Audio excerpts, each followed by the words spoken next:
Assalamualaikum warahmatullahi wabarakatuh. Alhamdulillahirabbil alamin wa bihi nasta'inu ala umuri dunya waddin.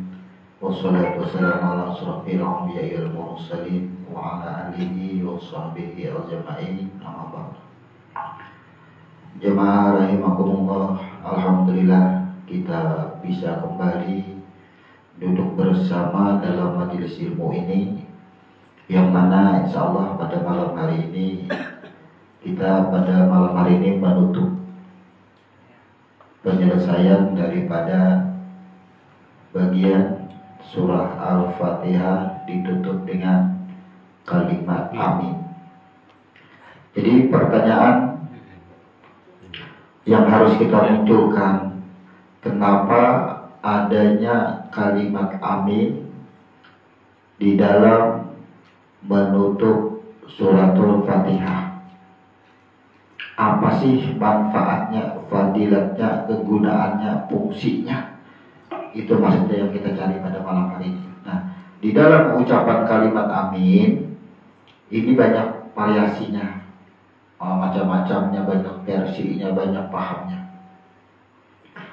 Ada yang kalimat amin itu ayatnya banyak atau alifnya panjang, amin banyak, dengan bahasa kabulkanlah.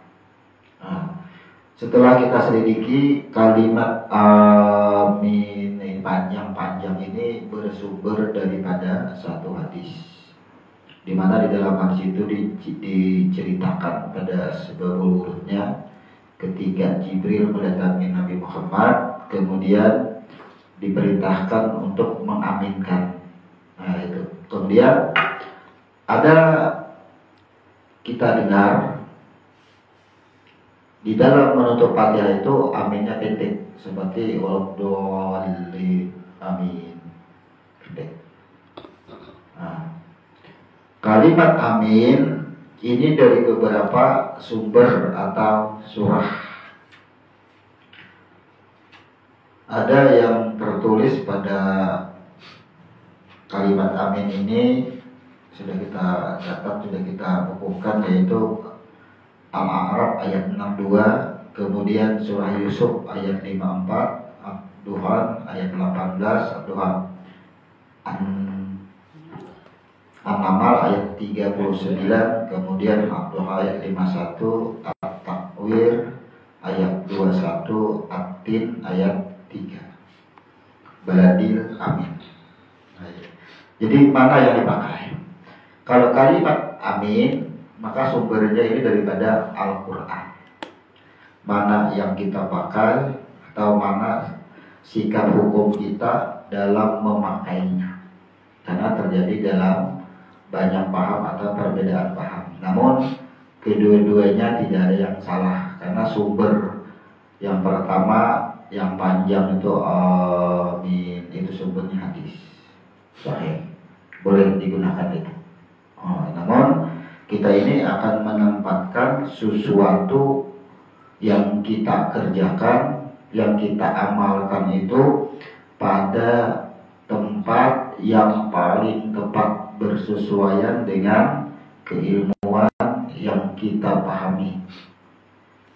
Kalau keumumannya itu sudah di mana-mana tempat, khususnya Indonesia, ini kalimat amin itu yang panjang semuanya. Tapi kalau di timur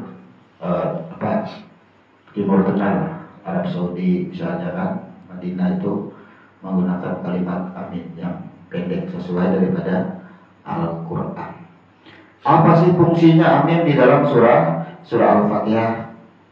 Kita ini membahas semua amaliyah kita itu, khususnya tentang bacaan, gerakan, sholat, ya intinya rukun 13 kita bahas secara ilmu huruf.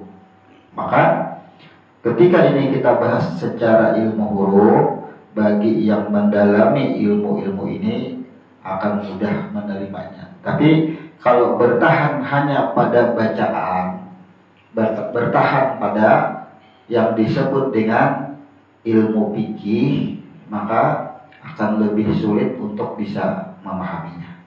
Itu.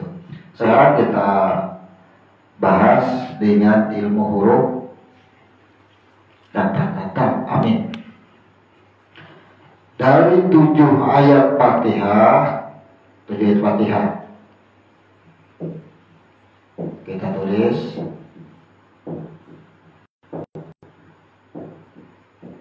ini Fatihah.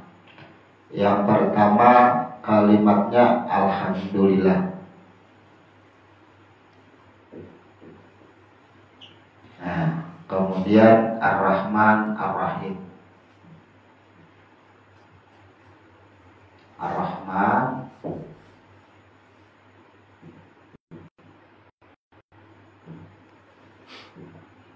Ar-Rahman Ar-Rahim. Maksudnya ini kita titik yang memang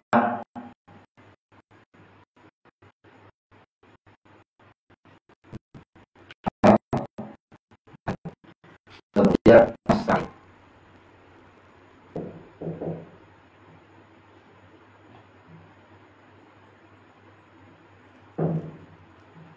Nasta'in. Kemudian ini kata-kata syirok.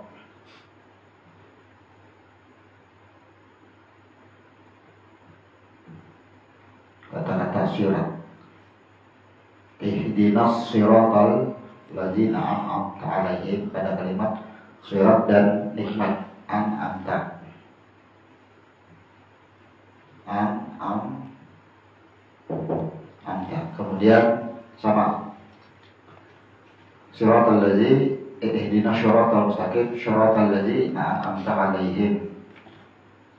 Ayat 5, ihdinas siratal mustaqim. Oh bukan. 5 ini mustaqim. Yang antara ada yang 6 ialah iyyaka na'budu wa iyyaka nasta'in, ihdinas siratal mustaqim.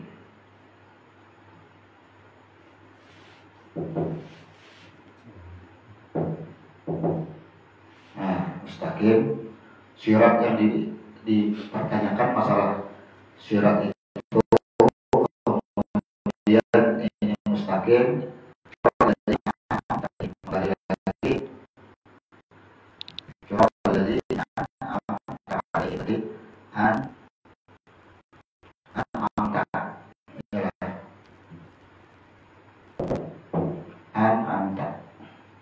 nasta'in, syiratal ladzina an'amta 'alaihim. Kemudian di sini kita bahas lagi ghairil maghdubi 'alaihim, maghdubi 'alaihim, ghairil maghdubi 'alaihim wad-dhal.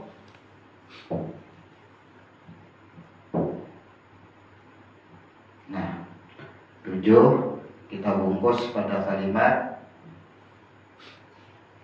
3 huruf. Amin.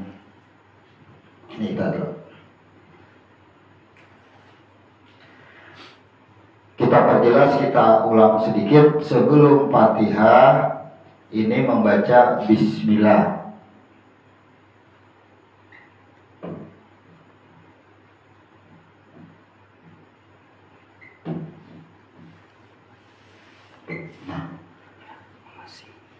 Kita urut. Karena malam hari ini penutupan bagian daripada suratul Fatihah, maka kita urut. Yang pertama kita membaca Bismillahirrahmanirrahim. Ini ada yang menyebutkan kalimat Bismillah bagian daripada ayat Fatihah, dan ada juga yang menyebutkan bahwa Bismillahirrahmanirrahim tidak termasuk kepada ayat Fatihah. Makanya kita golongkan di sini, kita sebutkan. Artinya untuk penomoran atau untuk memasukkan ayat, kita tidak masuk kepada kategori di 2 pemahaman. Cuma Bismillahirrahmanirrahim tidak akan pernah dilepaskan atau ditinggalkan. Namun cara membaca Bismillahirrahmanirrahim ada yang zahar, ada yang sir. Sikap hukum terjadi lagi perbedaan di situ. Ada yang zahar, ada yang sir. Yang zahar itu nyari maksudnya. Kemudian ada yang sir. Kenapa baca Bismillahirrahmanirrahim ada yang jar, kemudian ada yang sir? Kenapa? Karena yang mengatakan Bismillah itu sesungguhnya roh tadi yang sudah maksudnya sudah berwujud. Wujudnya apa? Wujudnya air. Artinya roh itu yang sudah dihembuskan ke dalam gumpalan atas segumpal darah sehingga munculnya Bismillah. Secara alam syir masih sebenarnya, tapi yang mengucap Bismillah sesungguhnya sudah ada wujud, walaupun berbentuk segumpal darah atau air. Karena ketika dimasukkan, ditiupkan roh itu, kita itu dimintai persaksian, diambil persaksiannya. Nah itu kan di Al-Arab dijelaskan masih segumpal air. Alastu birabikum balasahna, ini ceritanya. Lalu Bismillah. Ternyata aku adalah engkau, sama atas nama. Jadi sebelum membaca Bismillah kita maknai dahulu apa garam Bismillah. Bismillah itu ketika roh dihembuskan ke dalam segumpal air. Al-Quran ini dalilnya Al-Arab ayat 172. Kemudian diambillah persaksiannya, alastu birabikum bala syahika. Ia menyatakan bahwa ia adalah engkau. Kita ini menyatakan kita adalah engkau itu Bismillah atas nama. Maka sebelum segumpal air ini berubah lagi wujudnya, artinya diproses lagi menjadi batang tubuh yang sempurna, airnya sudah dinyatakan bahwa semua perubahan dan proses dia semuanya. Lalu Bismillah. Maka orang yang membaca Bismillah, kalau tidak memahami makna daripada Bismillah, ia hanya memikirkan mengkaji kepada hukumnya. Apabila ketinggalan membaca Bismillahirrahmanirrahim, kada ada lagi keberkahannya ini. Kan itu dari pada segi hukum. Namun di dalam maknanya Bismillah, awal-awal kejadian Bismillah adalah ketika roh dihembuskan ke dalam segumpal air. Al-A'raf 172 ceritanya itu. Nah, begitu ternyata aku adalah engkau. Alastu birabikum bala syahidna, berproseslah. Ketika sudah berproses menjadi batang tubuh, inilah yang disebut segala puji. Nah, barulah segala puji muncul. Artinya, kenapa muncul segala puji? Inilah yang disebut dengan proses pembentukan daripada segumpal air itu berubah menjadi yang sebutannya batang tubuh itu nyata. Jadi alhamdulillah ini adalah kenyataan batang tubuh. Sudah jadi daripada kenyataan batang tubuh yang daripada roh tadi. Adanya kenyataan. Sudah ada. Makanya ketika kita melihat sesuatu, barulah ada sebutan pujian.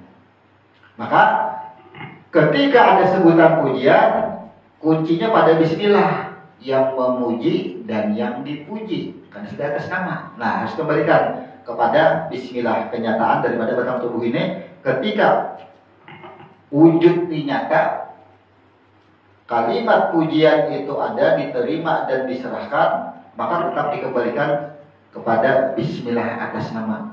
Maka dialah yang memuji dan dialah yang terpuji. Itu maksudnya. Kemudian setelah alhamdulillah batang tubuh ini sudah ada kalimat lagi Ar-Rahmanir-Rahim. Kenapa? Karena batang tubuh ini, kenyataan batang tubuh ini adalah seperti kenyataan diri. Ar-Rahman Ar-Rahim. Kalau bacaannya kan Alhamdulillahirrahmanirrahim Ar-Rahmanirrahim. Maka ketika Ar-Rahman Ar-Rahim ini sebuah pernyataan yang disebut dengan kalimat sanjungan. Di mana kalimat sanjungan tadi menyatakan bahwasanya diri nih membawa dua sifat. Nih. Artinya diri memiliki sifat. Nah, sifat diri boleh kita ganti ini. Merupakan sifat diri. Nah, sifat diri. Apa sifat diri? Penyayang, kemudian pengasih. Pengasih dan penyayang. Siapa yang pengasih, siapa yang penyayang, tetap kembali kepada Dia. Kenapa? Jadi kalimat sanjungan. Bersatunya Rahman dan Rahim, adanya diri. Ketika Rahman dan Rahim ini bersatu adalah diri, maka adanya diri ini akan menampakkan sifat. Jadi semua penampakan sifat diri itu adalah bagian daripada kenyataan adanya Rahman dan Rahim. Jadi sanjungannya itu kembali kepada Dia, diri yang sebenarnya diri. Kemudian pada ayat 3 lagi, Malik Yaumiddin. Ini kita singkat Al-Malik, ya kan? Jadi ini Malik Yaumiddin ini, maka yang memiliki hari pembalasan. Namun di sini ini adalah kalimat keagungan, mengagungkan, mengagungkan.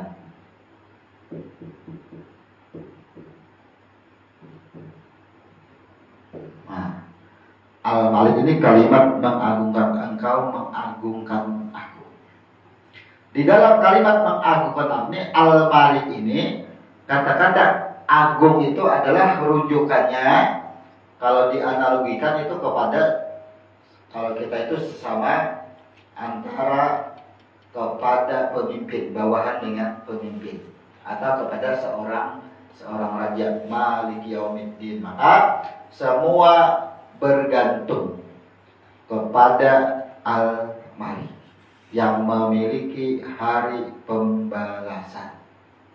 Nah, kata-kata mengagungkan ini adalah diri yang bergantung.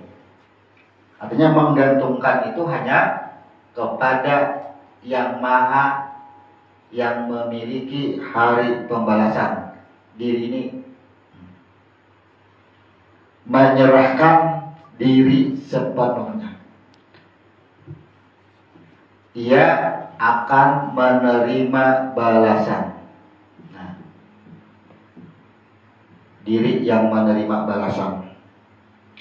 Dari 3 ayat ini disebut dengan hak Allah.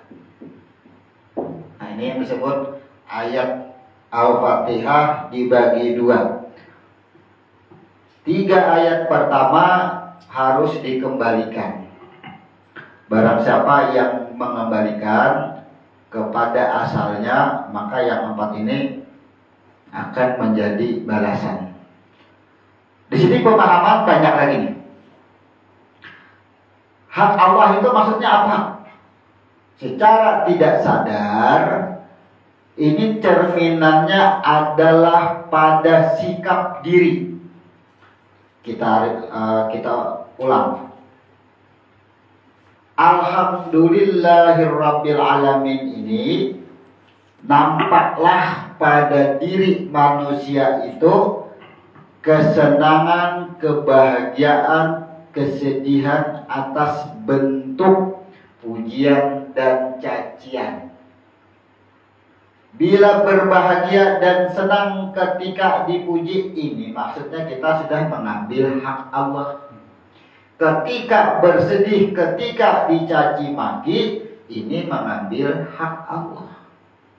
Kalau orang mencaci maki kita, toh kita ini kan atas nama dia semuanya. Yang mencaci pun atas nama kita, pandang leburlah semuanya. Tidak ada lagi sikap senang, bahagia, suka, riang ketika menerima pujian. Nah, maka ciri-ciri mengambil hak Allah ini nih, sikap diri itu tidak senang akan pujian. Nah, tidak senang akan pujian, kemudian tidak sedih dicaci. Ini satu. Kemudian Ar-Rahman Ar-Rahim. Bagaimana penampakan diri manusia itu yang mengambil hak Allah. Nih. Kita hasilnya lagi. Sikap diri yang mengambil hak Allah. Ketika ia menolong orang, merasa dialah yang melakukan pertolongan. Nah, ini artinya mengasihi orang, membantu orang, semua. Artinya merasa keakuan atas pertolongan.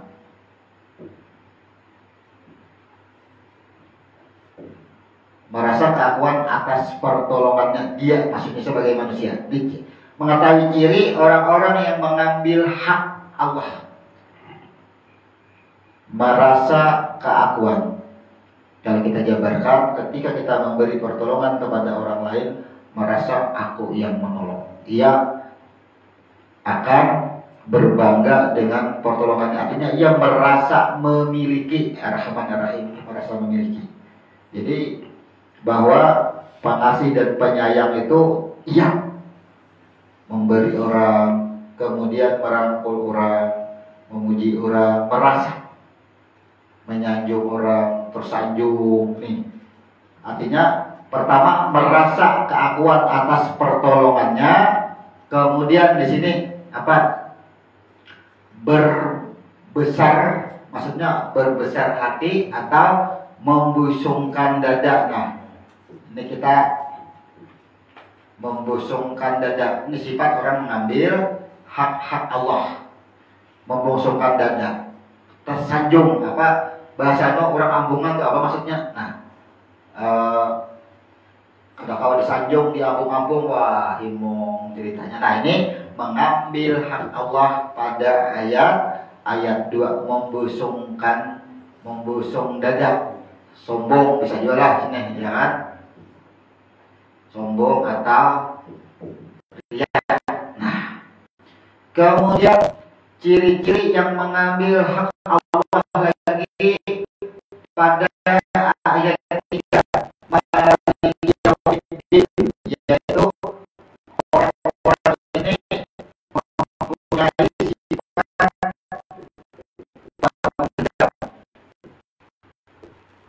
yang itu yang memiliki itu aku, kata Tuhan. Tapi apa? Kalau ada manusia yang ada merasa pendendam, maka dia sudah mengambil hak Allah. Kemudian sifat pendendam artinya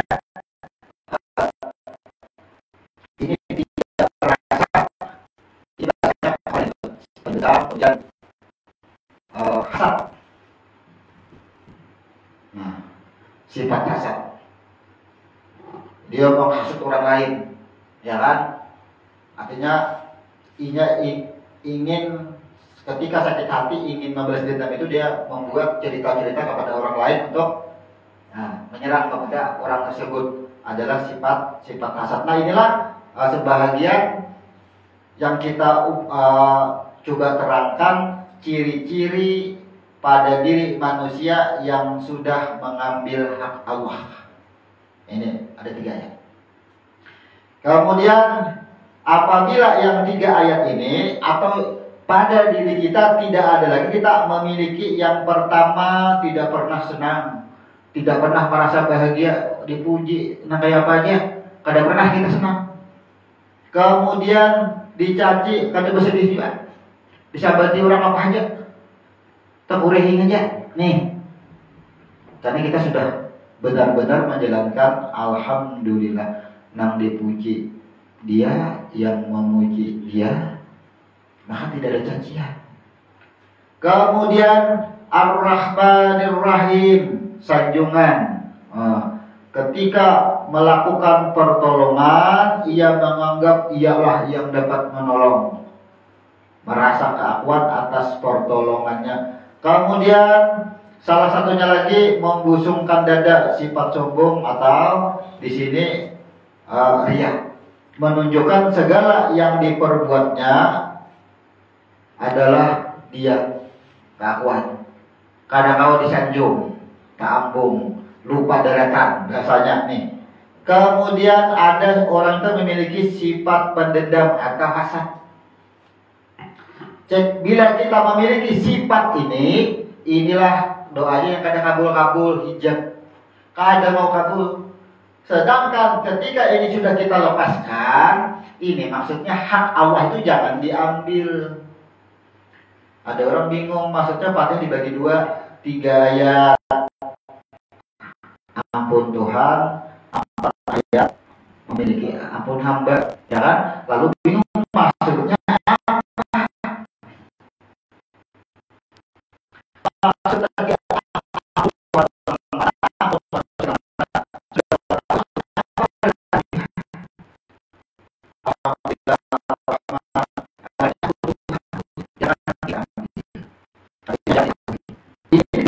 sikapku atau perilaku dibaca dari situ. Nah, apabila ini dikembalikan tidak ada sikap ini di dalam diri kita, maka apa? Iyyaka na'budu wa iyyaka nasta'in. Nah, jadi nasta'in mau kabul. Di sini adalah pertolongan. Nah, pertolongan ini maksudnya doa atau permintaan dikabulkan.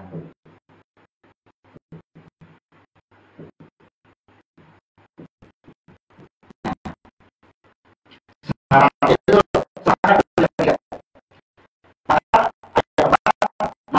pertolongan atas yang ini syaratnya. Bila yang 3 sudah diserahkan semuanya, ini bahasanya kabul ta'arus doa, kemudahan ta'arus bagi kita. Serahkan dulu. Kemudian siratal mustaqim.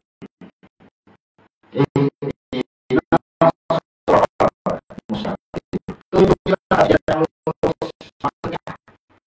Karena tadi setelah membaca pada yang 3, ketika di dalam bacaannya iyyaka na'budu wa iyyaka nasta'in, kata Allah apa? Ini antara aku dengan engkau, antara aku dan hambaku, bagi hambaku apa yang ia pinta. Nah, pertolongan maksudnya.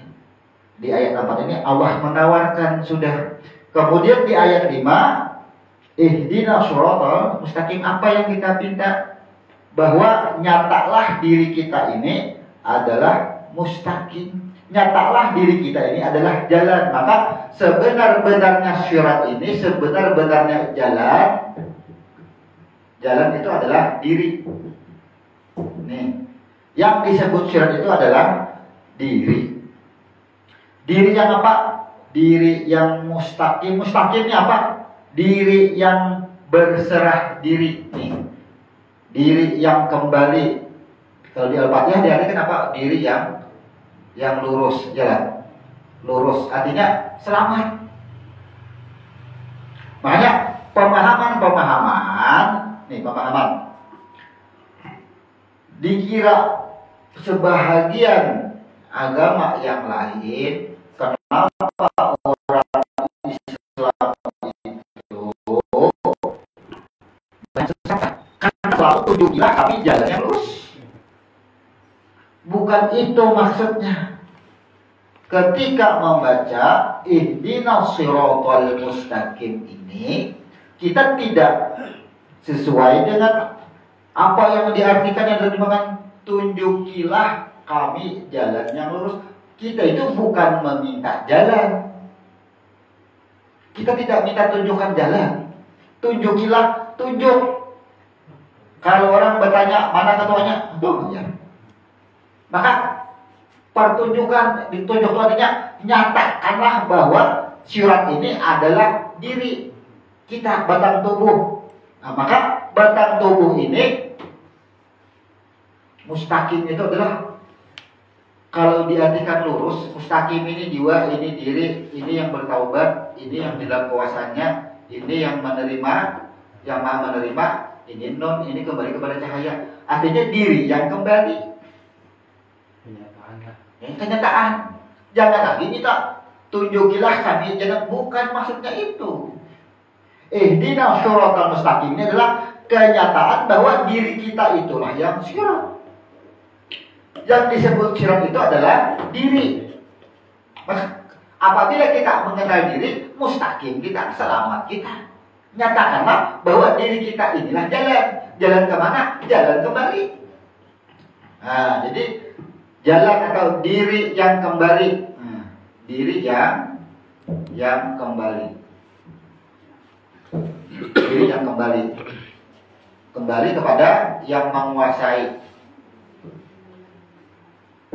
Di mana nih huruf kopnya ada? Huruf kop. Ini menyatakan bahwa diri kita kembali kepada kekuasaan. Itu maksudnya bukan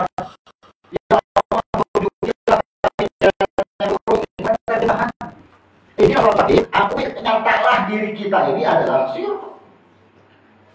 Kan tadi dari roh berproses jadilah batang tubuh disebut dengan diri kita. Maka diri kita inilah jalan petunjuk. Petunjuk itu ya diri kita. Amun ini adalah diri kita ini ada mana yang disebut petunjuk? Tidak ada lagi petunjuknya. Tanda-tanda adanya dia itu adalah wujudnya diri kita ini. Maka wujudnya diri kita inilah yang harus kembali, harus mustaqim. Kata-kata mustaqim, mim pada jiwa, shin pada diri, tak pada ampunan taubat, qaf pada kekuasaan yang menguasai, ya pada penerima atau pembuka, nun pada cahaya, nur. Ini pada nur. Jadi kita ini kembali ke asal. Mustaqim ini diri yang kembali ke asal. Maka ini yang lurus. Tunjukilah kami jalan yang lurus, ya kan? Itu kan. Kalau mengenal dengan diri ya sudah pasti lurus, benar. Diri yang selamat, diri yang lurus, itu maksudnya bagian daripada ayat 5. Kemudian ayat 6. Siratal ladzina an'amta 'alaihim. Sirat ini diri kembali. Sirat ini adalah diri. Siratal ladzina an'amta, jalan yang engkau beri nikmat, diri yang engkau hidupkan. Nah, sama. Jalan yang engkau beri nikmat, apa yang disebut dengan nikmat? Adanya nyawa.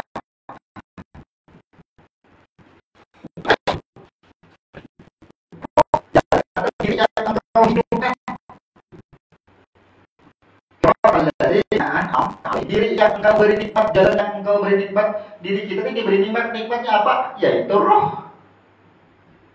Roh inilah yang diberi Tuhan nikmat. Jadi siratal ladzina an'amta 'alaihim, jalan yang engkau beri nikmat. Maka kita cari apa yang disebut nikmat. Inilah nun, adalah cahayanya atau yang disebut dengan nur. Ain ilmunya, mim jiwa, artinya di dalam jiwa itu sudah di dalam roh itu mengalir ilmu. Kemudian yang dihembuskan ke dalam batang tubuh menjadi jiwa lambangnya. Maka apa? Siapa sesungguhnya yang membuat pengakuan aku adalah engkau. Ini gambaran daripada huruf tak ia bertaubat. Diri yang dalam ampunannya terus, diri yang berserah diri. Maka nikmat dirinya itu yang pertama, ia mengenali kenapa ia ada, kenapa ia hidup. Nih, pada nun pertama. Kemudian bagaimana ia bisa mengenali diri? Karena adanya ain, karena adanya ilmu. Nah, ketika ia bisa mengenali dirinya, maka itulah sesungguhnya jiwa kita inilah, bukan jasad jadinya. Yang dimaksud diri ini adalah pada roh. Kalau pada diri, pada jiwanya, kalbunya. Kemudian apa? Oh, berarti kalau kita sudah mengenali diri kita, siapa nyawa kita, siapa jiwa kita, inilah orang-orang yang selalu berserah diri, artinya taubat. Nah, diri atau nyawa yang bertaubat atau yang berserah diri. Nah, artinya roh atau nyawa yang berserah. Yang berserah apa? Berserah diri aja pulang boleh. Nah, ghairil maghdubi alaihim waladdallin. Bukan jalan yang engkau sesatkan, bukan jalan yang engkau murkai. Jadi ayat 7 ini ada dua, bukan diri. Ghairil maghdubi. Artinya ghair ini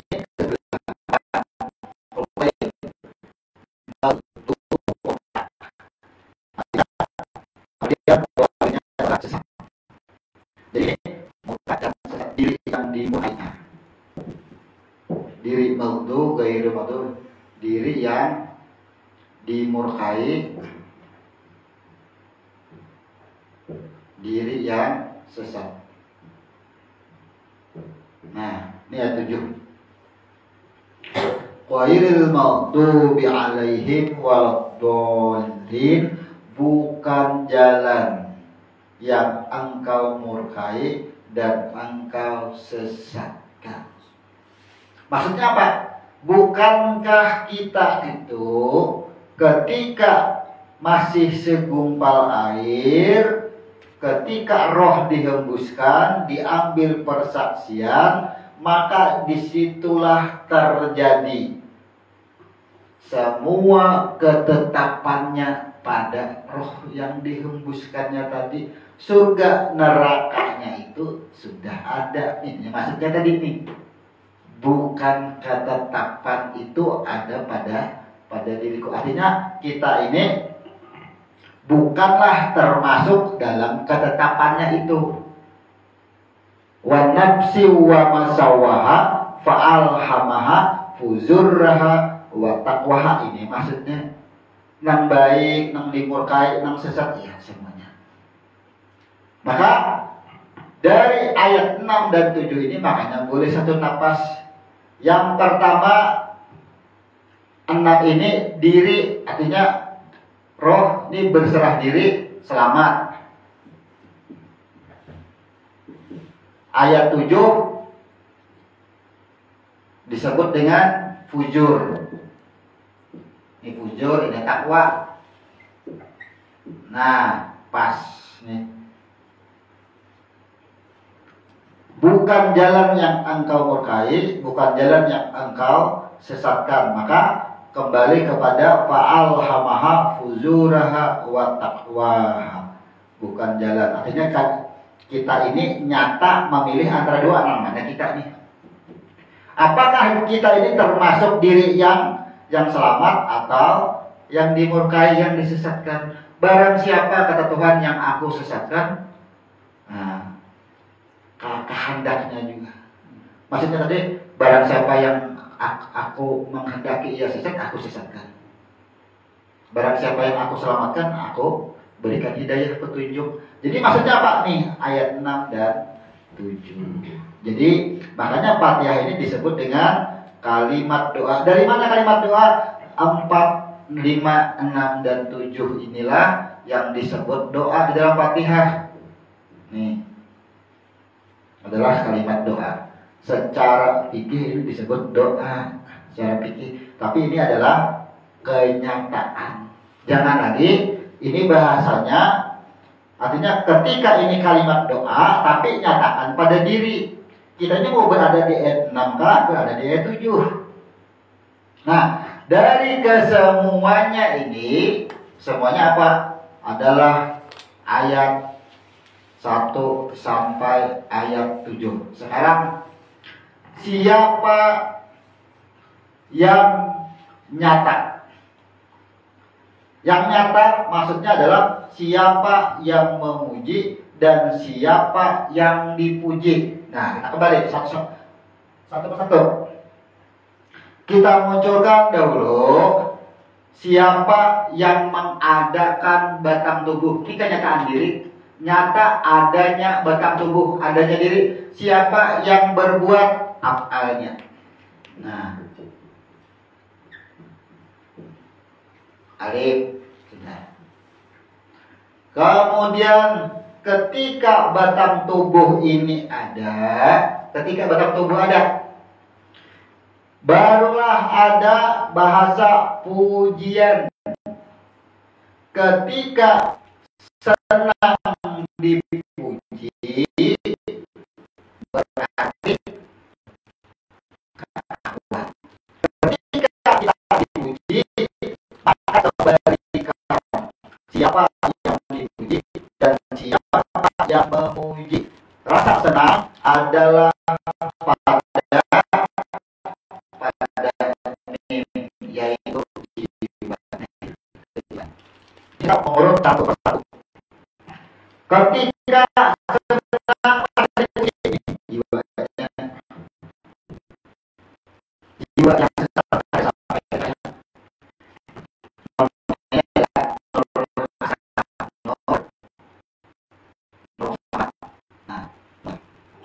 Kalau jiwa ini roh nur yang masuk ke dalam batang tubuh disebut dengan jiwa. Sekarang, ketika merasa senang atas pujian, bermasalah kejiwaannya. Ketika sakit hati dicaci maki, bermasalah kejiwaannya. Makanya siapa yang memuji, siapa yang dicaci, kembalikan supaya tenang jiwa kita.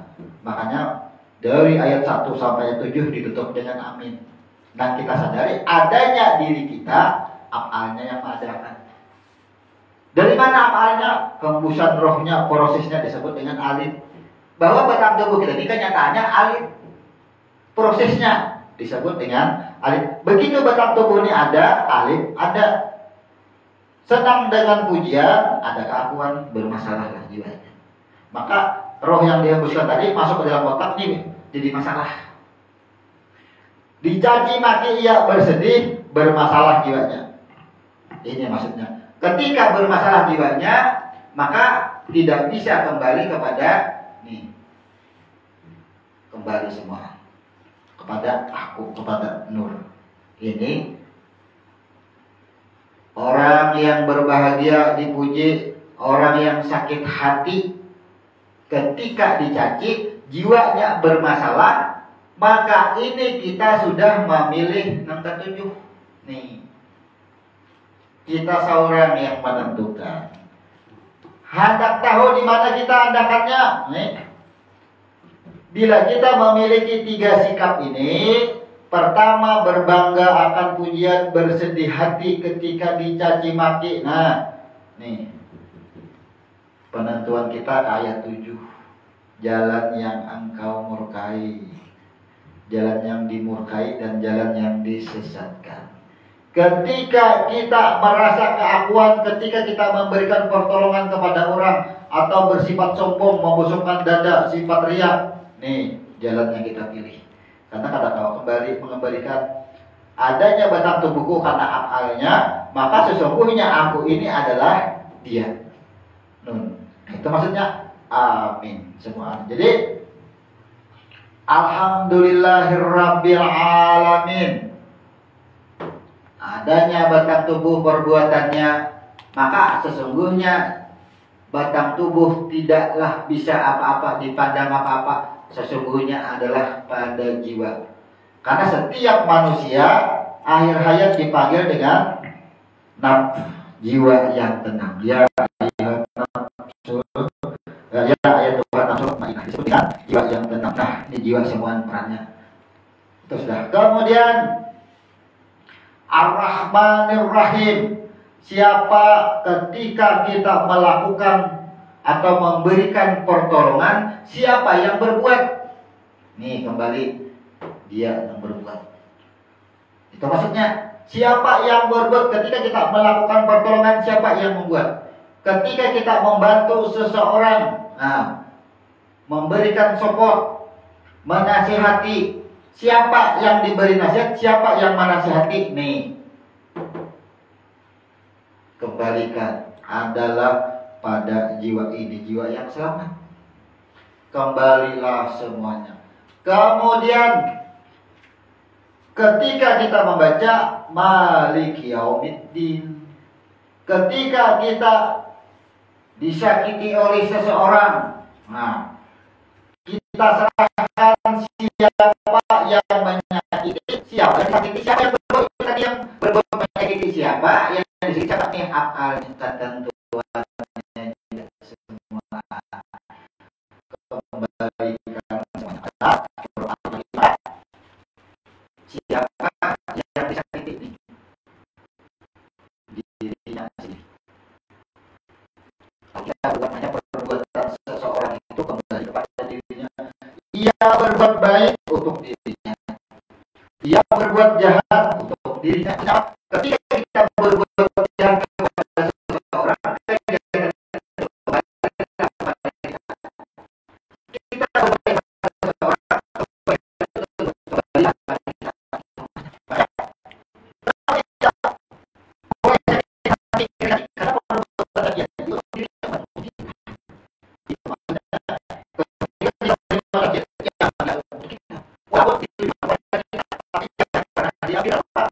siapa yang berbuat tadi terhadap siapa yang berbuat kebaikan. Pada khawatir ternyata ini, makanya amin. Nah, lanjutlah. Iyyaka na'budu wa iyyaka nasta'in. Antara aku dengan engkau apa yang ia minta.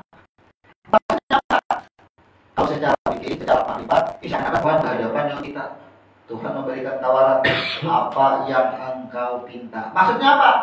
Yang kau minta, munculkanlah mentadaburinya. Maksudnya siapa nang manawari, berbuat penawaran itu siapa? Kemudian siapa yang berbuat permintaan.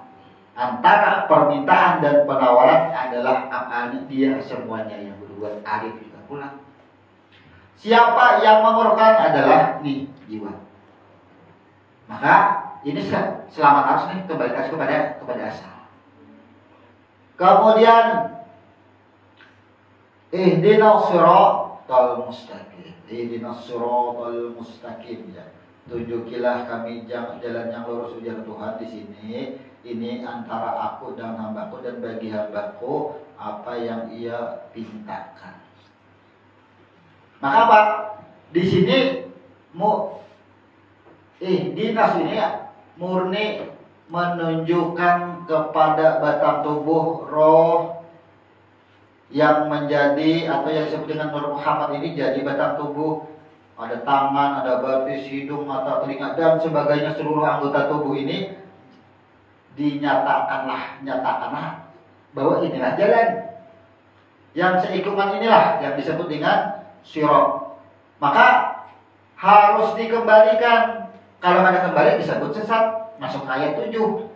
Siratal ihdinas siratal mustaqim, selamatkan, tunjukilah batang tubuh roh yang jadi batang tubuh ini kepada mustaqim, luruskanlah. Nah, akhirnya apa? Siapa yang berbuat adanya batang tubuh kepada akalnya? Siapa yang diluruskan nih batang tubuh bukanlah apa-apa. Jiwa pula. Jadi kuncinya itu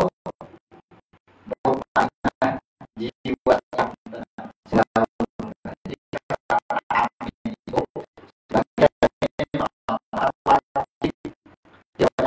wajib diduduk dengan amin. Ini semua perkataan disarahkan kepada 3 huruf alif, mim, dan nun. Nah, 3 huruf ini adalah semuanya adalah dia atau roh. Nah, semua adalah dia. Kembalikan dialah yang yang berlaku kata-kata roh ini mengacu kepada jin. Kalau bahasa lain disebut dengan Allah. Ya sudah, saya mudah. Nah.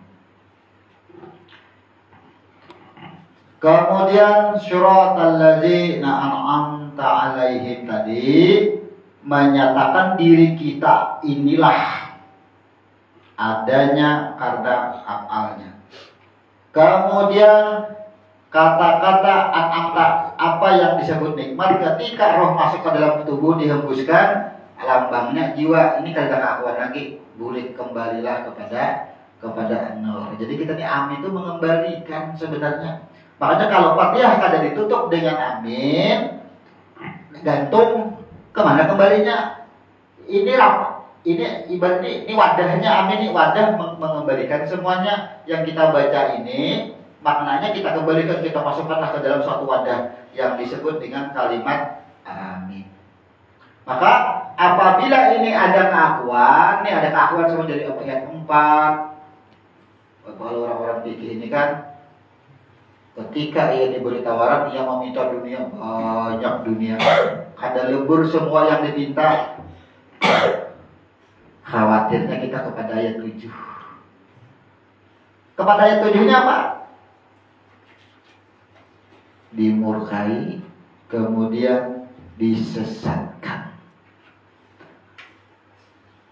Maka otomatis lah, bila kita memiliki daripada yang sifat 3 ini, maka kita akan berakhir kepada ayat 7.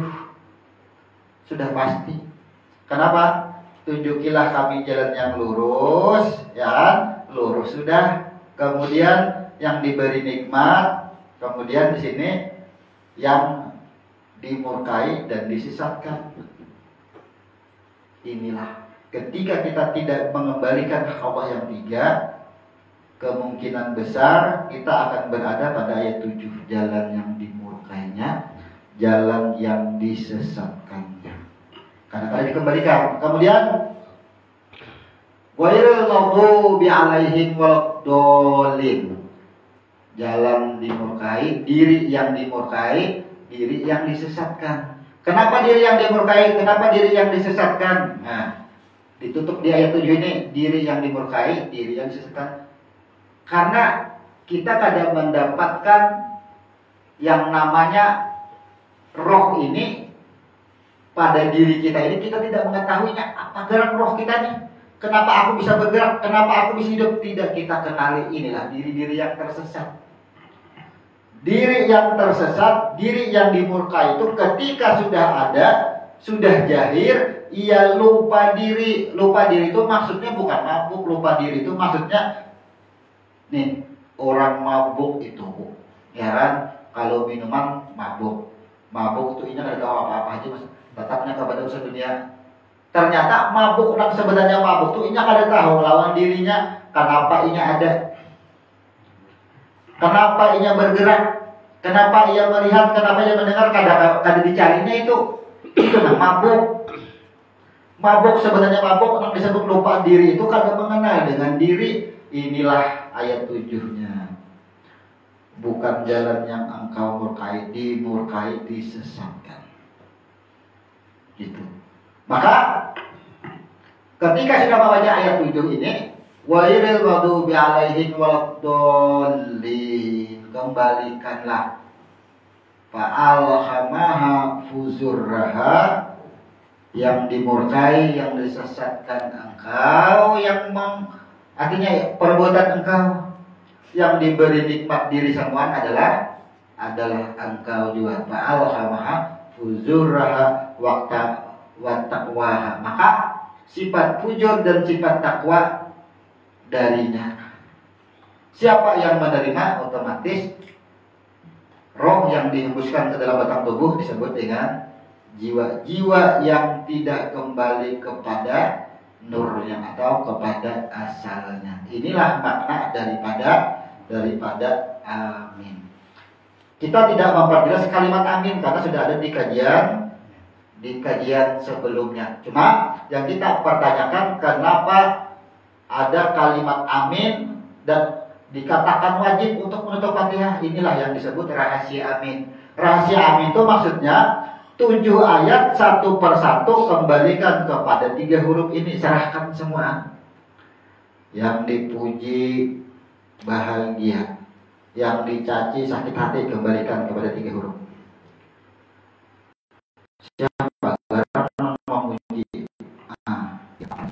Siapa garam dipuji ini? Adalah kita, adalah di dalam tubuh. Roh, nur yang masuk ke dalam batang tubuh jadi jiwa. Yang sakit hati siapa yang berbuat nih? Apalnya ada.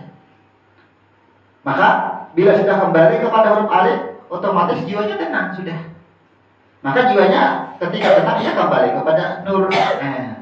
Inilah rahasia amin di dalam surah Al-Fatihah itu untuk mengembalikan semuanya. Kata-kata semuanya apa? Yang pertama kalimat pujian, yang kedua kalimat sanjungan, yang ketiga kalimat pengagungan, yang keempat kalimat pertolongan, yang kelima adalah kenyataan diri. Kalimat diri, jalan atau petunjuk.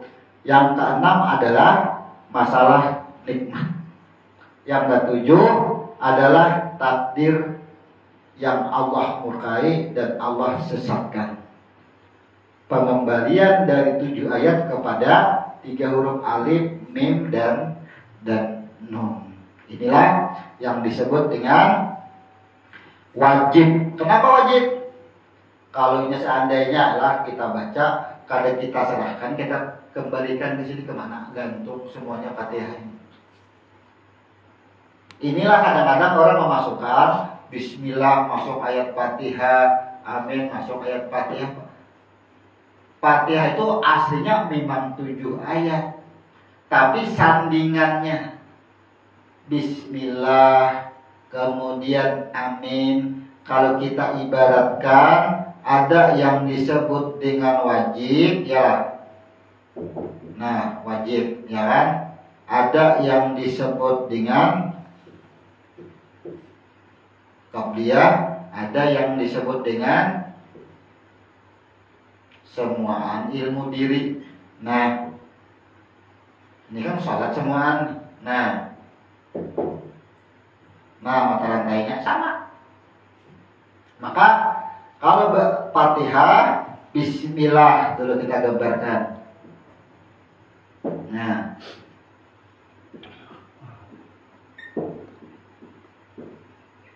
Bismillahirrahmanirrahim. Kemudian Fatihah.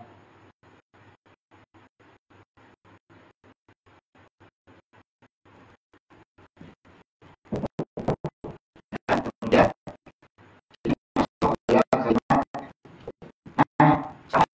ini qobliyah, ini wajibnya.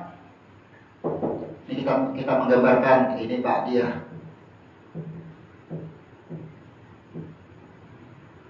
Tiga rumus kada lapas daripada kun fayakun. Nah, sama aja. 3 rumus juga. Kun fayakun. Nah, rumus ilmu diri, kepala, badan, kaki, semuanya ada lepas itu. Fatihah, Bismillah, Fatihah, Amin. Makna Bismillah, kita menyatakan aku adalah seikungan aku ini adalah dia.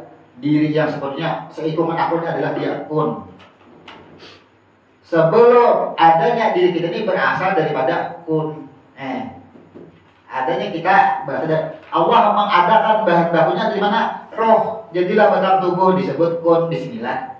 Kemudian setelah adanya diri kita disebut dengan Fatihah. Fatihah kalau di dalam makna sholat disebut dengan surat wajib. Fatihah inilah membaca diri, maka disebut dengan pertemuan. Kun fayakun. Nah, ini menggambarkan. Biar lebih paham. Nah, jadi payah itu adalah proses kita ini mencari adanya diri kita dengan cara 7 ayat. Bismillah, kita mengenal dengan diri kita seutuhnya. Bismillahirrahmanirrahim. Tahulah bismillah. Kenapa harus membaca bismillah? Karena aku adalah dia. Adanya aku karena dari dia. Maksudnya, ya kan? Adanya aku dari dia. Maka adanya aku dari dia, maka aku adalah Anda, tapi jangan aku Tuhan. Karena kita daripada rohni bismillah. Setelah kita ada, ya kan? Setelah kita ada, lalu kita mencari jati diri kita. Adalah perintahnya Iqra, kita bakal. Oh, ternyata alhamdulillah ini sifat-sifat proses setelah manusia ada. Ini alam roh. Nah, alam roh atau disebut dengan alam rahim. Alam rahim, maka di sini alam dunia, kehidupan yang nyata. Nah, wujud. Ini apa? Ini kembali disebut dengan innalillah. Nah, ini kembali. Nah, ayo. Supaya mudah kita. Bismillah, cerita bagaimana awal-awal kejadian diri kita, alam roh. Bismillah. Kemudian berproses jadilah batang tubuh seikungan dunia. Proses wajib. Kenapa dikatakan wajib? Wajib bagi wujud untuk mengenali dirinya, wajib bagi wujud untuk kembali. Barang siapa yang akan kembali, wajib baginya menemui. Wajib ini kan pertemuan nih, menemui alif, mim dan nun, menemui dia, mengembalikan ke asal. Jadi apapun ayatnya, rumusnya 3, kun fayakun. Ini diartikan orang, diamalkan orang. Pajamkan mata, tarik nafas, kun fayakun, ada ya. Bukan itu. Kun fayakun ini, kun pertama Allah mengadakan rohnya, kemudian diproses payahnya, kemudian kun disuruh kembali. Maka kun pertama alam rahim, alam roh, payahnya itu alam dunia, alam kenyataan. Kenyataan wujud. Kemudian disuruhlah kembali. Kalau di dalam Al-Fatihah, Bismillahirrahmanirrahim, 7 ayat Fatihah ditutup dengan amin. Nah, itu 7 ayat kan maksudnya. Nah, 7 ayat Fatihah kembali kepada amin. Kalau di dalam sholat, yang pertama qabliyah, kemudian sholat wajib, kemudian ba'diyah. Nih, Isra Mi'raj sama. Kita itu mengkaji jangan lapas pada 3 nih. Ini rumus dasar. Apapun sejarah ayatnya, apapun bunyi ayatnya, pecahkanlah, jangan lepas, jangan keluar daripada rumus kun fayakun. Ini bentuk diri. Kalau susunan diri dari kepala turun ke bawah badan, ya kan, badan turun ke bawah kaki. Nah, turun dulu sama. Di mana bedanya? Kepala adalah pada nur, nampaknya pada jiwa, ya kan, ini huruf mim misalnya kan, adanya ini jiwa. Nah, adanya adalah pada jiwa karena pada otak. Nur masuk ke dalam batang tubuh, lambangnya kita pada kepala. Maksud inilah yang disebut dengan iza kuntum ila shalah. Amun hendak batamuan lawan aku ujar Tuhan, faksilu wujuhakum, basuhlah wajah kamu. Ini wajah bagian kepala. Bila ini rusak, kada mau batamuan lagi lawan Tuhan. Maka kepala ini disebut dengan jiwa. Di situ kun yang pertama. Kun yang pertama masuklah ke dalam kepala. Setelah masuk ke dalam kepala, lalu batang tubuh ini badan berproses. Nah, proses badan. Kenapa? Kadang-kadang di dalam badan ini ada hati.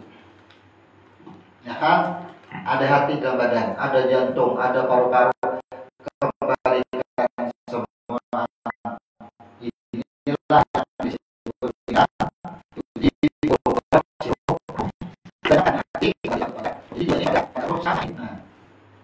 kepada roh.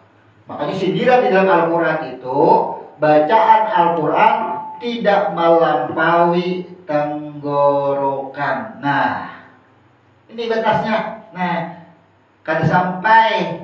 Nah, kada sampai.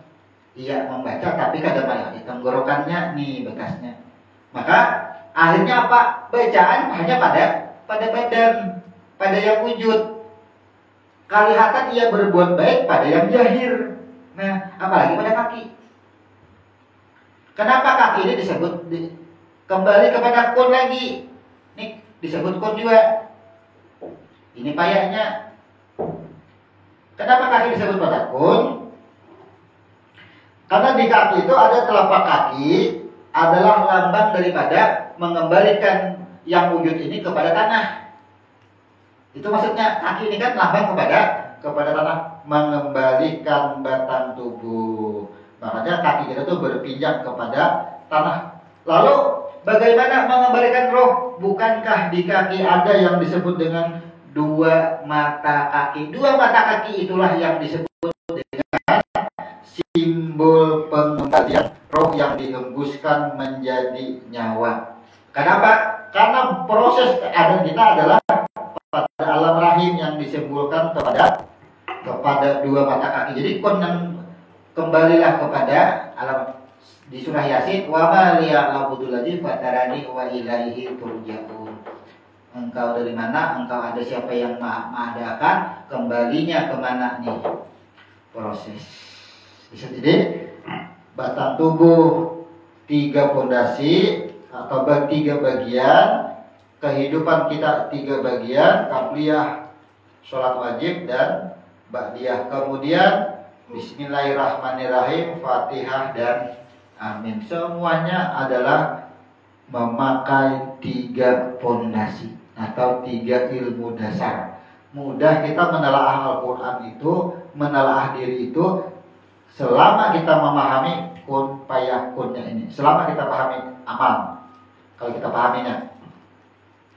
Nah, inilah penjelasan kita bahwasannya Al-Fatihah yang kita baca di setiap sholat, di setiap rakaat sholat dikatakan rukun. Maka ketika ini ketinggalan membaca, maka tidak sah sholatnya. Bahkan orang yang membaca Fatihah pun salah menyebut hurufnya, salah bacaannya, dikatakan tidak sah sholatnya. Yang membaca, apalagi yang kadang membaca. Nah, maka kata-kata rukun ini memang ketika lupa harus sahwi. Harus sahwi. Sahwinya apa? Ya diulang. Karena termasuk daripada rukun. Kemudian kalau harus ditutup amin intinya pada malam hari ini kita membahas amin. Amin adalah induk atau suatu wadah untuk mengembalikan ayat 1 sampai ayat 7 kepada 3 huruf. Dikembalikan semuanya kepada kalimat amin. Karena di dalam 7 ayat Fatihah ada yang disebut dengan pujian, dialah perbuatannya, pengasih, penyayang, pertolongan apa semuanya adalah dia. Kenapa? Karena kita ingin disebut dengan nafs mutmainnah, jiwa yang tenang. Ini amin. Makanya pas kita membaca Fatihah nyaman jadinya. Karena kita makna dari pertama, dari kedua, kemudian ayat ketiga kita ada memiliki sifat-sifat yang sudah diterangkan ini. Maka kita kan jalan yang lurus, jalan yang diberi nikmat. Jalan yang diberi nikmat itu artinya ketika dihidupkan ia kembali ke asal, itu yang benar-benar nikmat. Kalau ketika kita dihidupkan kembali kepada nar, nih ayat 7, dimurkai yang disesatkan itu kan. Berarti kita ada jalan yang diberi nikmat, bukan diri yang sama. Nah, maka serahkanlah semuanya. Kita sudah secara manusiawinya aja kita sudah bermohon, karena ini kalimat doa, ya kan? Sudah bermohon misalnya, masih aja ada ketetapan dimurkai dan disesatkan, tetap kembalikan, jangan pernah diakui. Apapun tetap kembalikan kepada kalimat, serahkan semua. Ketika ada sifat fujur, otomatis dimurkai. Sifat fujur otomatis disesatkan, kembalilah. Siapa yang menyesatkan, siapa yang memurkai, dia nih apalnya. Serahkan semuanya. Itu maksudnya kalau hendak selamat. Jadi tujuan amin ini adalah sebagai bentuk penyerahan untuk mendapatkan atau untuk bisa kita kembali ke asal kita. Makanya berakhir dengan kalimat nun. Wa ma liya'labudu lajifatarani wa ilaihi turja'un. Inna lillahi wa inna ilaihi raji'un. Semuaan kembali kepada nur. Semuanya kembali. Nah, inilah bagaimana kita di dalam sholat, di dalam mengucap amin. Ada yang mengucap amin dengan panjang, ada yang pendek. Sikap hukum kita ketika sudah membaca ghairil maghdubi alaihim waladdallin, amin, sudah. Jangan lagi amin. Bukan kada sah, bukan merusak, tapi tahap pemahaman kita, sikap hukum kita ini sudah hanya mengembalikan kepada tiga. Kalau ini amin panjang, otomatis kan ini nah ya amin ya lah, panjang ini. Nah, lalu dua alifnya bisa juga, ya kan? Dua harakat amin, ada juga itu. Artinya ininya ianya pendek. Nah, Al-Quran semuanya dukungannya kurang lebih 5 surah hanya pada kalimat amin. Cukup percaya, cukup imani, kembali kepada iman. Bilanya amin, kabulkan. Nih, inilah yang disebut, makanya kita sebut doa sini. Orang yang menyebut doa Fatihah amin, tapi kita ada ketika membaca iyyaka na'budu iyyaka nasta'in, siapa yang menawari, siapa yang ditawari, kembali kepada dia. Amin. Kemudian ketika tunjukilah kami jalan yang lurus, siapa jalan itu, ya kan? Siapa yang selamat nih? Nanti dia huruf ini juga kembali dia semua. Ada lagi yang terbuka, yang pembuka. Inilah. Jadi kalau bilainya amin doa, ini merujuk kepada doa. Bilainya amin, ini ada dua lagi, nyata pada diri kita semua. Ada dua paham. Yang amin, yang kabulkanlah ketika ayat 4 ia meminta sampai ayat 7. Tapi bagi yang amin, nyatalah dirinya. Itu maksudnya. Tujuan daripada, atau ini disebut dengan rahasia amin penutup Al-Fatihah. Nah itu.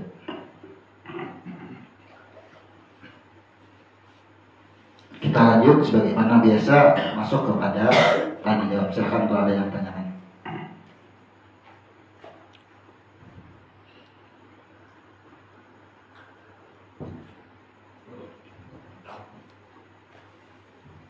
Jadi cerita perjalanan pengembalian diri di Al-Fatihah. Kenapa seperti daya itu harus ada yang dimurkai dan disesatkan? Kenapa ada penciptaan yang selamat ini katanya di ayat 6 aja katanya.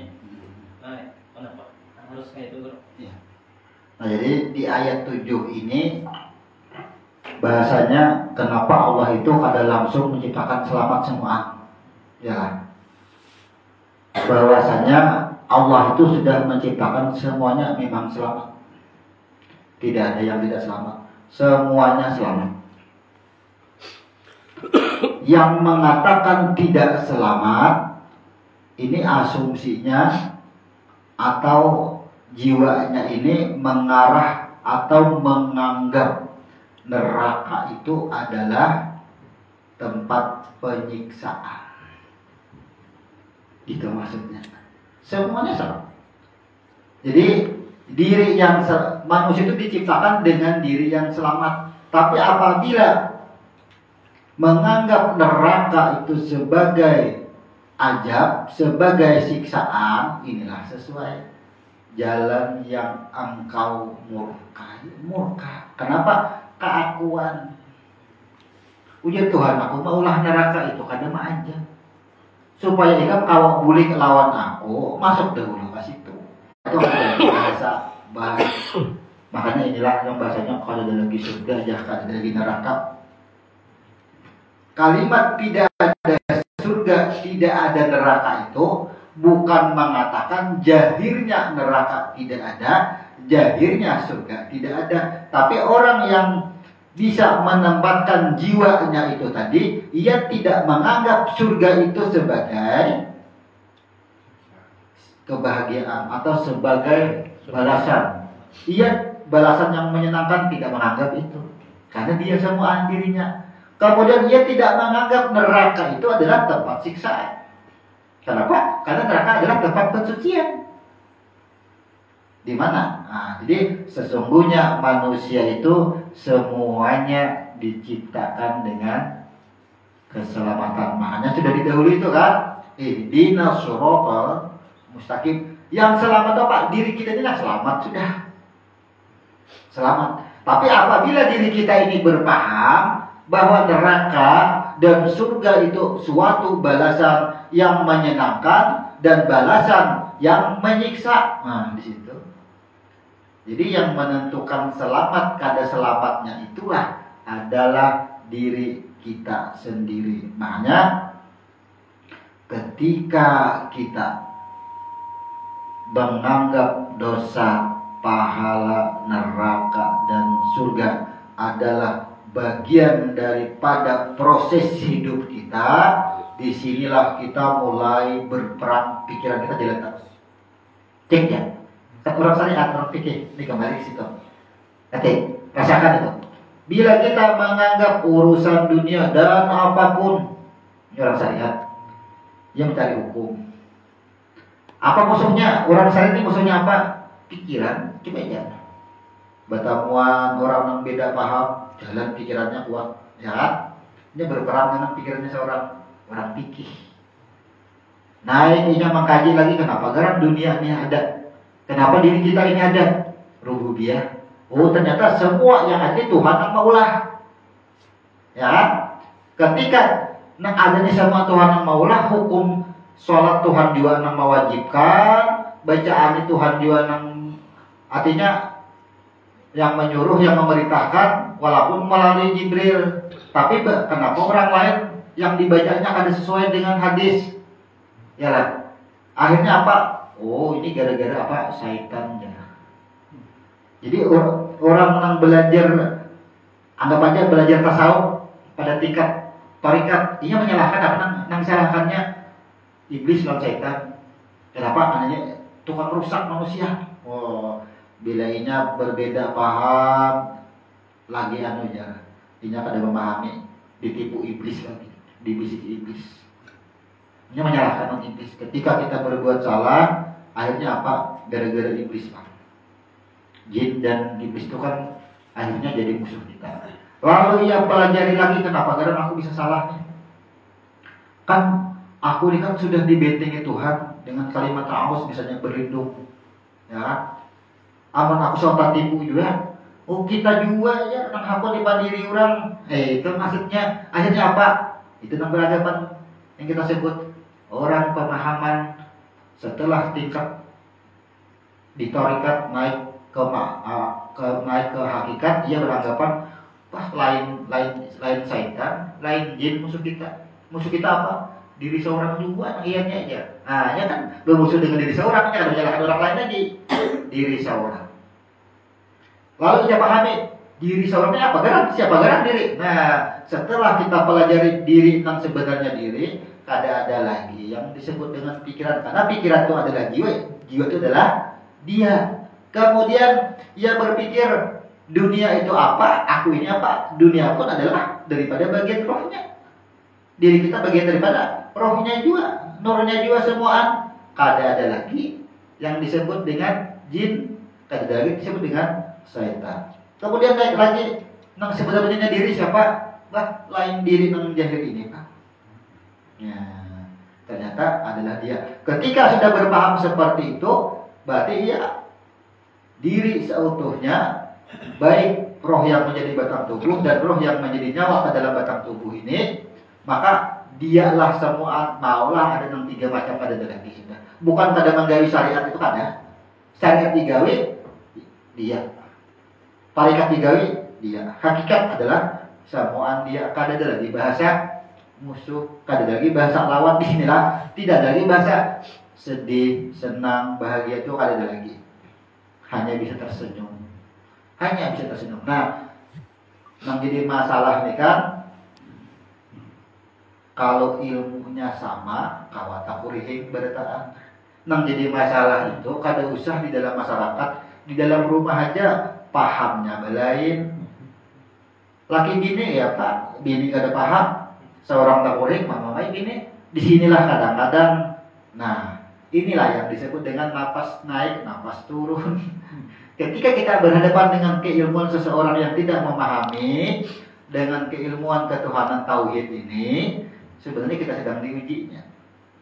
Jangan orang ini misalnya ada di bawah, kita umpat juga turun ke bawah juga. Semata-mata nanti mendengar suara dari bawah, umpat ke bawah, rugilah kita.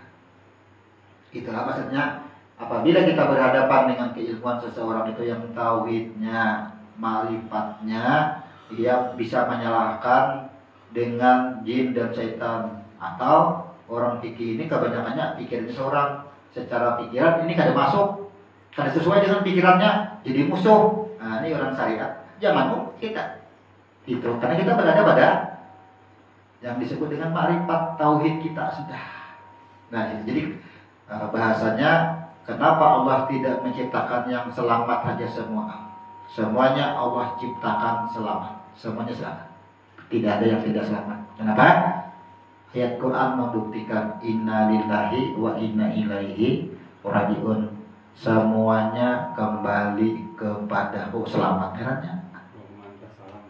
Ya kan? Allahumma antas salam wa minkas salam wa ilaika ya'udus salam wa khina rabbana bis salam, dan seterusnya.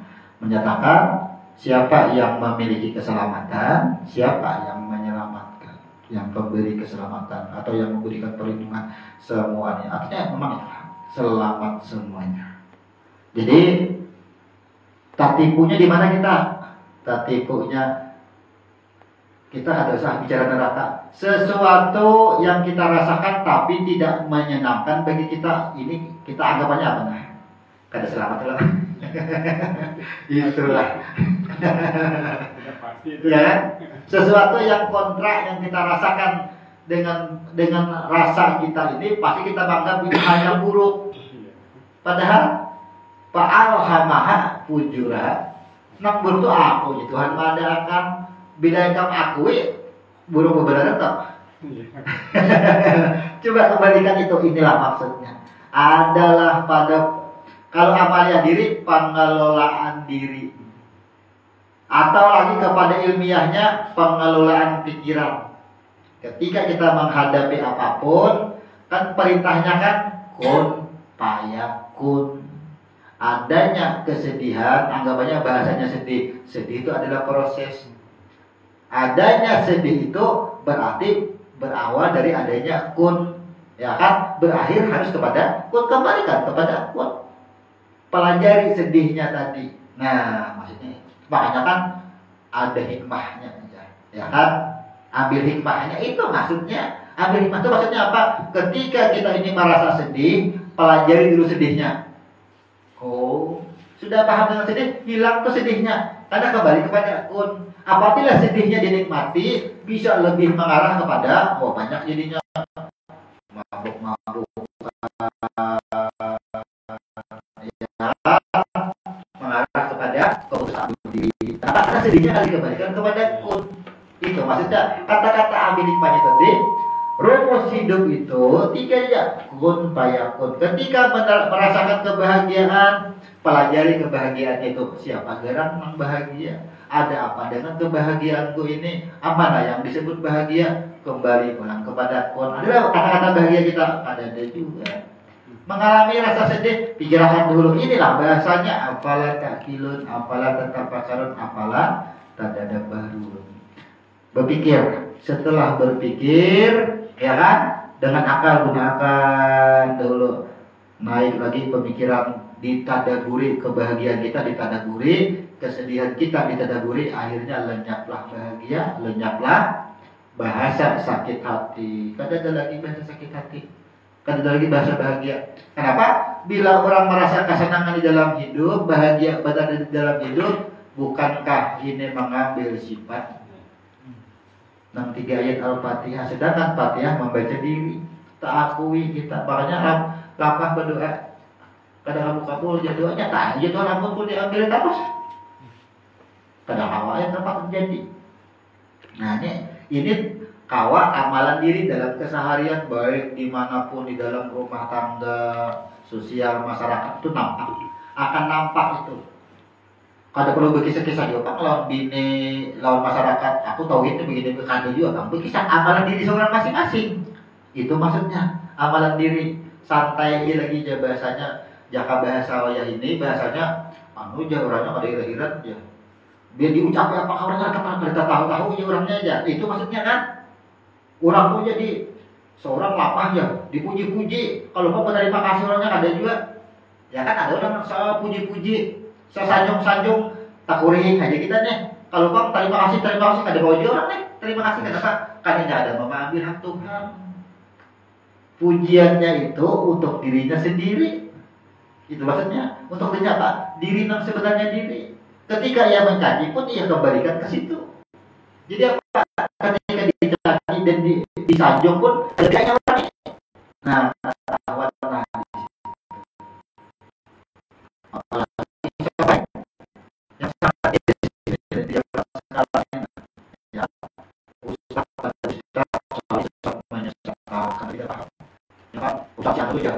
ajaran sesat. Kalau kita berani mengajarkan ajaran sesat, dalami dahulu perihal yang disesatkannya itu. Kalau seorang belum paham ke situnya, ya kan? Jadi kalau ketika menemukan beda paham, pelajari dahulu yang kita katakan perbedaan paham itu di mananya, pelajari dahulu. Tabayun, jangan bahasa kita ini kada.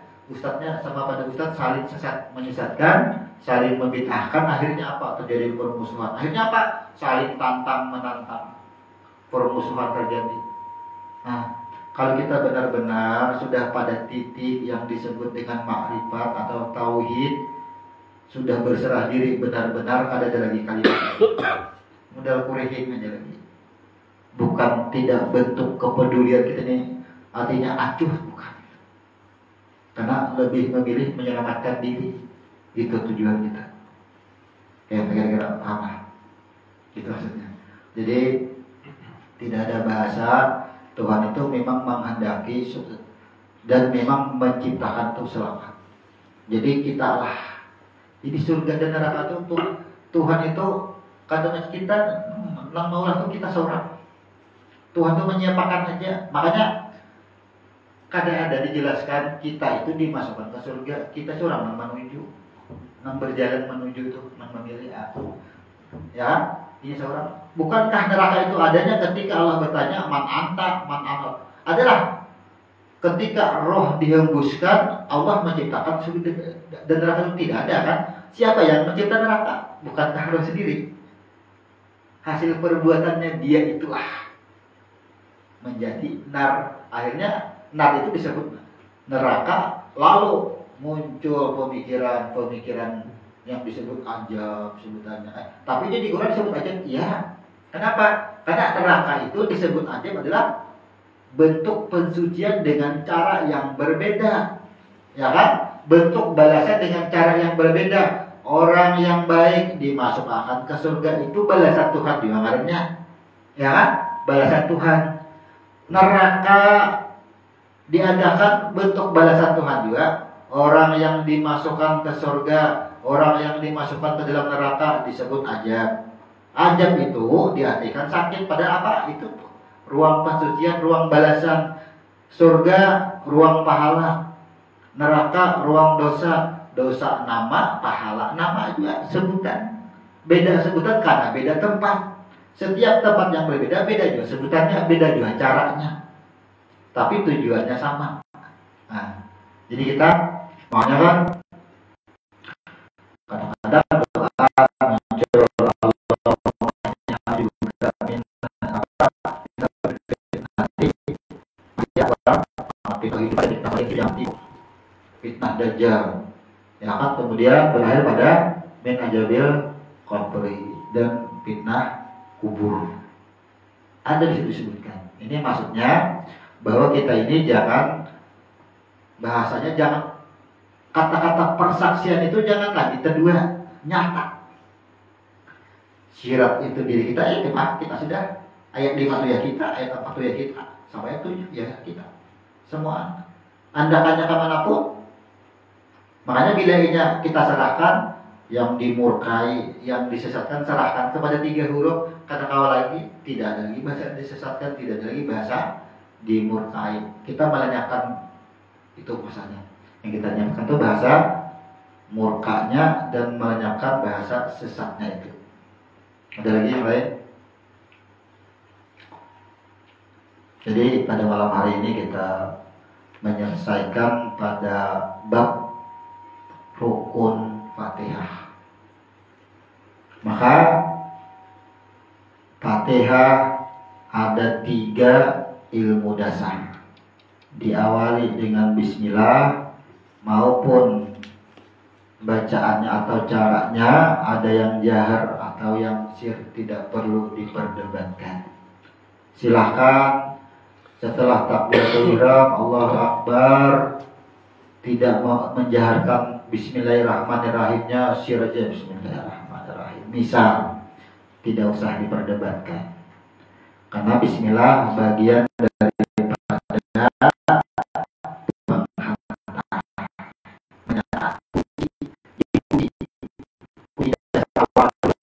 supaya ayat 1 sampai ayat 7 tidak akuan. Apabila ayat 1 sampai ayat 7 tidak ada keakuan, maka proses kembalinya kepada amin ini lebih mudah.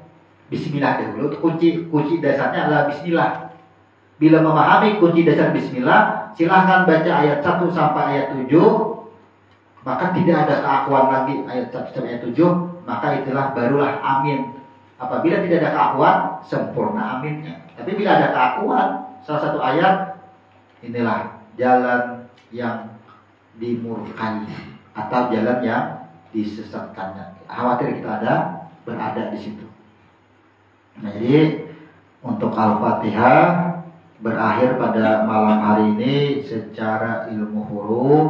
Kita kupas maknanya huruf per huruf, kata per kata, dan kalimatnya, serta bagaimana cara pengembalian dan apa yang dimaksud dengan hak Allah di dalam Al-Fatihah, yaitu adalah ayat 1 dan ayat 3. Yang dimaksud hak Allah itu ketika kita merasa bahagia, senang ketika dipuji, itu sudah mengambil hak Allah, itu maksudnya. Ketika kita melakukan perbuatan memberikan pertolongan kepada orang, merasa aku yang memberikan pertolongan, merasa hartaku yang diberikan atau dibantukan kepada seseorang, inilah mengambil hak Allah pada ayat 2. Kemudian memiliki sifat pendendam, maka kita mengambil hak Allah pada ayat 3. Nah, di dalam Al-Fatihah ada yang disebut dengan ayat bersama, ya kan? Sebagian kalau dalam ilmu fikih ini ayat bersama ini masuk pada ayat 4, ya kan? Iyyaka na'budu wa iyyaka nasta'in, ini antara aku dengan hambaku dan bagi hambaku. Sedangkan ayat 5 pun ihdinas siratal mustaqim, kata-kata kami itu ada pada ayat 5. Kalau pada ayat 4 ini antara aku dengan hambaku. Kalau ayat 5 tunjukilah kami, maka kami itu adalah bersama, sama dengan kami turunkan inna nahnu nazzalna dzikra, kami turunkan itu ibaratnya itu adalah alur prosesnya itu, alur proses. Kata-kata kami itu alur proses, ada beberapa proses, maka itu menunjukkan kata-kata kami. Nah, kemudian ayat 4 dan ayat 7 itu adalah hak hamba. Maksudnya apa? Hak hamba. Ketika kita sudah tidak ada keakuan lagi ayat 1 sampai ayat 3, maka ayat 4 dan ayat 7 ini adalah bagian daripada proses kehidupan yang wujud. Itu maksudnya hak hamba itu artinya ini perjalanan hidup kita. Ayat 4 dan ayat 7 itu perjalanan hidup kita dari kita berproses melakukan aktivitas setelah wujud ini ada sampai kita kembali ke, jadi ayat 4 sampai ayat 7 kemana kembalinya? Kepada 3 huruf alif, mim, dan nun yang disebut atau dibaca dengan amin. Itu maksudnya. Jadi untuk kajian pada malam hari ini, alhamdulillah kita sudah bisa menyelesaikan setelah beberapa kali pertemuan. Ini 7 kali pertemuan lah. Kita membahas Fatihah ini 7 kali pertemuan baru selesai. Tapi kalau dari Bismillahirrahmanirrahim 8 kali kayaknya. Untuk Al-Fatihahnya aja dari Bismillah kita bahas sampai kepada kalimat amin ada 8 kali pertemuan. Bismillah 1 kali pertemuan. Kemudian Fatihah ini kita ada 6 kali pertemuan, 7. Kemudian ini amin, berarti 8 kali pertemuan sehingga kita itu. Jadi tidak gampang kita membahas satu Fatihah, dan itu pun kita membahas kita mengurangi durasi dan uraian-uraian. Kita kurangi. Artinya mengurangi bukan tidak jelas. Cuma kita mengurangi daripada amsal, kemudian kita mengurangi daripada bagaimana sikap-sikap hukum, perbedaan hukum itu yang tidak kita bahas. Karena di dalam Al-Fatihah itu masih banyak pembahasan bagaimana Fatihah munfarid, ya kan? Bagaimana Fatihah jamaah, artinya yang berjamaah, yang sendirian. Ini kita tidak membahas itu. Hal kita itu bahas kepada hukum, lebih panjang durasi kita. Nah demikian, insyaallah kita akan melanjutkan pada rukun yang berikutnya, yaitu pada rukun rukuk. Ya, nanti kita akan menjelaskan, mengetahui, menelaah tentang kenapa sholat itu setelah Al-Fatihah harus membungkukkan badan yang disebut dengan ruku. Maka jangan lakukan ruku dulu sebelum tahu maknanya. Kenapa aku disuruh ruku sembahyang? Tahu apa cara ruku itu? Fungsi ruku itu apa? Nah, harus tahu